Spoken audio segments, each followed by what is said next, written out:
e, quando se depara com a fachada, pensa que é o lugar onde reencontrará a paz. Adentro, se encontra com os mais ríspidos demônios, fantasiados de branco com o discurso humanista, ao qual sequer reflete nas ações. As alegações as quais fazem com que se reprima aquilo que se tem, no sentido em que você não pode demonstrar o seu transtorno ou doença, porque a ameaça das agulhas e dos sedativos se sobrepõe. Não se comportar como alguém com transtorno, por mais que você tenha. Um loop infinito na cabeça, onde tortura a dúvida do que realmente eu tenho, ou não tenho. Aliás, o que eu faço aqui? Humanos cuidando de humanos, em uma esquizofrenia médica coletiva de quem medica melhor, quem aplica melhor, aquieta melhor, ou internalize sua doença melhor. Haja como se não tivesse nada. Durante a Revolução Francesa, inspirado pelos ideais de liberdade, igualdade e fraternidade, inicia-se um processo de reabsorção dos excluídos. Hospitais gerais se constituíam e, ao mesmo tempo, um espaço de assistência pública, acolhimento, correção e reclusão. Já nos séculos XVIII e início do século XIX, surge na França a Reforma de Saúde Mental, patrocinada por Philippe Pinel e Jean Esquirol, que serviu de modelo para as transformações na assistência psiquiátrica de todo o mundo ocidental, tornando a assistência aos doentes mentais uma responsabilidade médica. Institucionalização da loucura no Brasil. Esse período se inicia com a criação do Hospício de Alienados Pedro II em 1852 e perpassa pela República Velha, pela Era Vargas, pela instabilidade democrática e se encerra com o golpe militar de 1964. O hospício foi desanexado da Santa Casa e passou a ser gerenciado pelos psiquiatras sob a égide dos pressupostos alienistas. Com a proclamação da República, ocorreu o fortalecimento da psiquiatria científica, bem como de práticas de medicalização da loucura.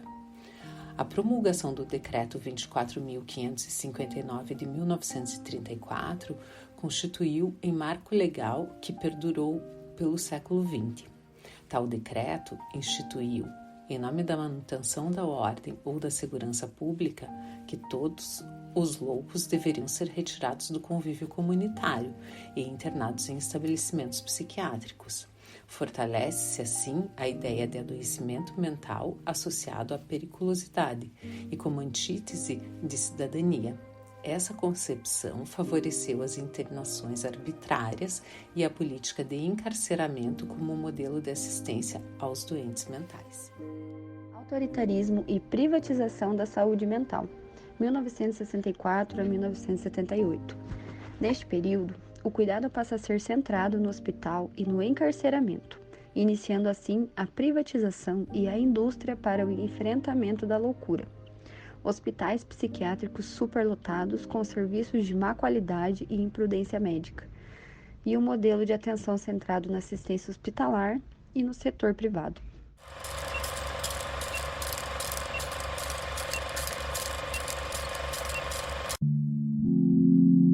Era uma instituição que o objetivo dela não era curar as pessoas, porque de fato ninguém saía curado dali de dentro. É um depósito de indesejáveis, de pessoas que não têm vez e não têm voz.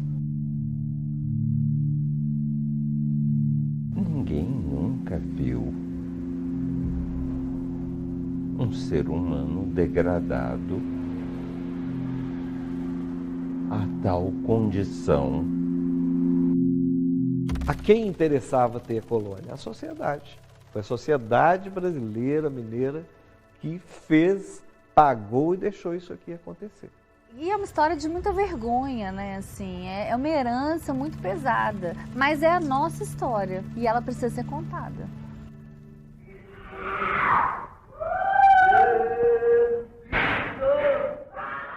Na década de 70 e início dos anos 80, surgem várias críticas ao modelo tradicional de tratamento à saúde mental, que denunciavam as realidades dos hospitais psiquiátricos, como, por exemplo, as condições precárias aos cuidados com os pacientes, sendo comparados a campo de concentração nazista.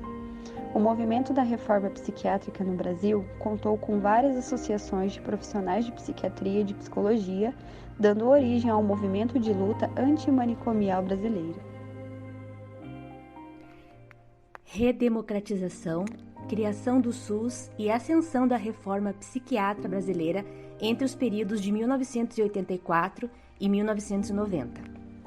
Aos poucos, as propostas da reforma chegavam aos âmbitos governamentais, gerando o documento chamado Diretrizes para a Área da Saúde Mental, redigido pelo Ministério da Saúde na década de 1980, que defendia o tratamento extra-hospitalar, a limitação do período de internação, a reintegração familiar e a promoção de pesquisas epidemiológicas no campo da saúde mental.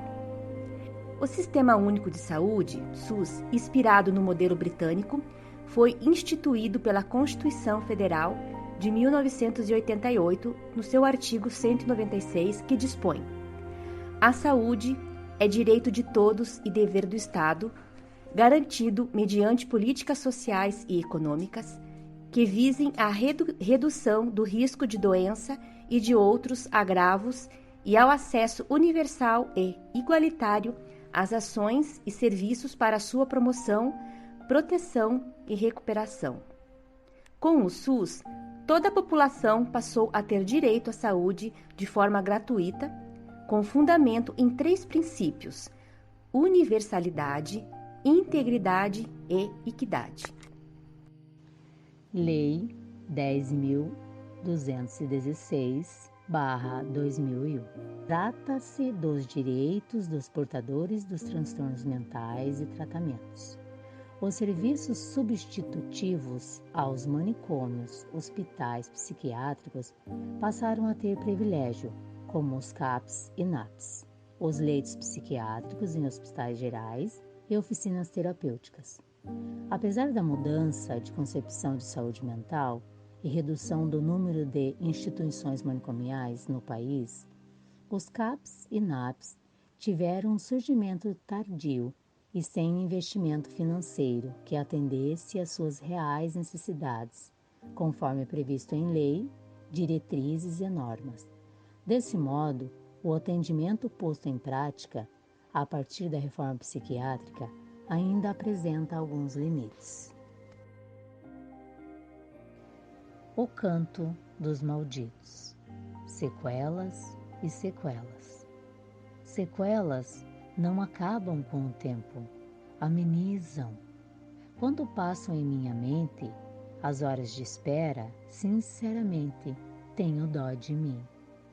Nó na garganta, choro estagnado, revolta acompanhada de longo suspiro. Ainda hoje, anos depois, a espera é por demais agoniante. Horas, minutos, segundos são eternidades martirizantes. Não começam hoje, adormeceram a muito custo comigo. Esta espera, ó Deus, é como nunca pagar o pecado original. É ser condenado à morte várias vezes. Quem disse que só se morre uma vez? Sentidos se misturam, batidas cardíacas invadem a audição.